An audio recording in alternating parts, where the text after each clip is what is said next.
Hi, I'm Tim Weatherford, lead instructor from Tulsa Welding School, and today we're going to talk about a few of the safety items, things, kind of some do's and don'ts when you're welding, things you're going to need when you're welding, just kind of general work area safety also. So a few things when we're welding, kind of always watch the environment around us, make sure we're looking out for flammable materials, we're looking out for, water, just in general, those kind of things. If we're in a real windy environment, make sure we're watching where our sparks are going to go, protect our weld as much as we can.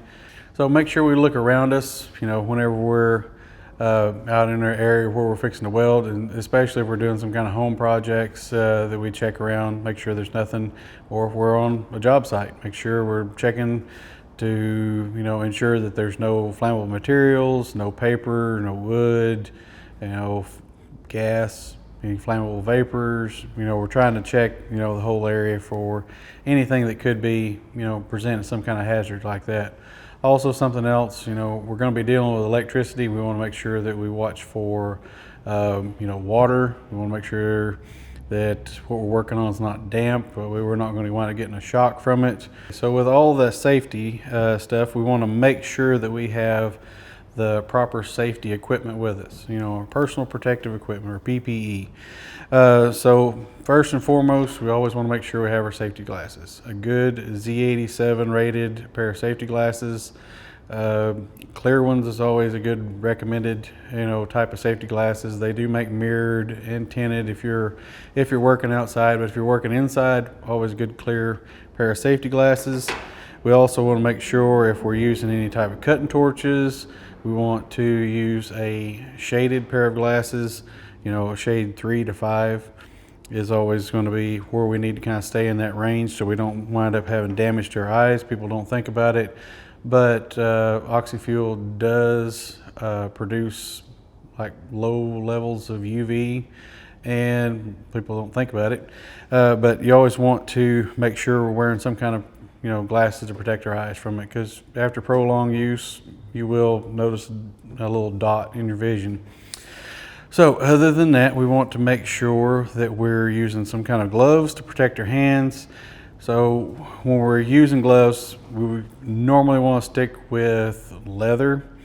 We want to stay away from any synthetics, so any kind of polyesters, whatever, any kind of synthetics, because most of them are going to wind up melting or they're going to burn. So we don't want that on us when we're trying to do that. So a good pair of gloves, all leather, tons of different varieties out there. There are insulated ones. There's some also that have a thermal back on them. It really just depends on your preference and also what you're trying to do. So a few different varieties there. A couple other things, if we're going to be grinding, we want to make sure for one, safety glasses are on. Second thing we want to make sure we have is a good face shield. Okay, good clear one. You can also, if you're using the cutting torch a lot, you can get a good shaded one also. But a good face shield, it doesn't have to be just an individual face shield like that one. It could also be a welding hood that has some type of flip up, where you've got a lens in there protecting your eyes. Just make sure you keep it in place. And while we're talking about welding hoods, we're talking about welding, we want to make sure we have a good hood, one that's got full coverage around. We don't want to catch any sparks from the sides, from above, below, wherever. A couple different types of them. Numerous companies make welding hoods. It's more of your personal preference on it. Just make sure it's something that's going to be safe. And while we're talking about welding hoods, we want to make sure with our lenses that we use, we can use two different kinds. You have fixed shade, which this is my personal hood. I use a fixed shade. You can try out different types.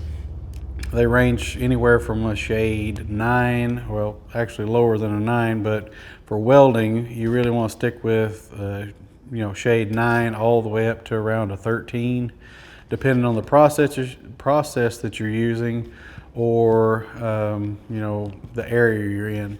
So they make an auto darkening type of welding lens. That's what this one is. Very, very nice little lens. And same way with them, tons of different companies make them. They make them in a variety of shades, features. It just really depends on your personal preference, what you're looking to do with it, and all that good stuff. Other few things that you need to make sure that we're using kind of PPE things as far as whether we're doing hot work, welding, grinding, whatever. One thing I would recommend is some kind of, covering your head. Welding cap, just regular welding cap. You can find those in a lot of different places. They also make some of the bandanas and a few other things. More personal preference for what you're wanting to do, or for your personal character, I guess. Other things you want to make sure you use is some kind of full sleeve welding shirts. Heavy cotton shirt.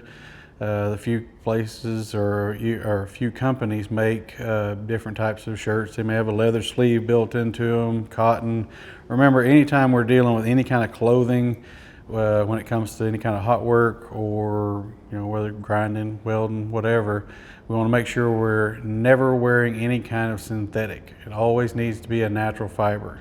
We either need to be wearing something normally in cotton, or want to use leather is also a good thing. I don't know if you want to be wearing a leather during like hot summertime. You might want to go for more like a heavy cotton or denim kind of shirt, and those are all good alternatives and good PPE to have whenever we're out doing some hot work.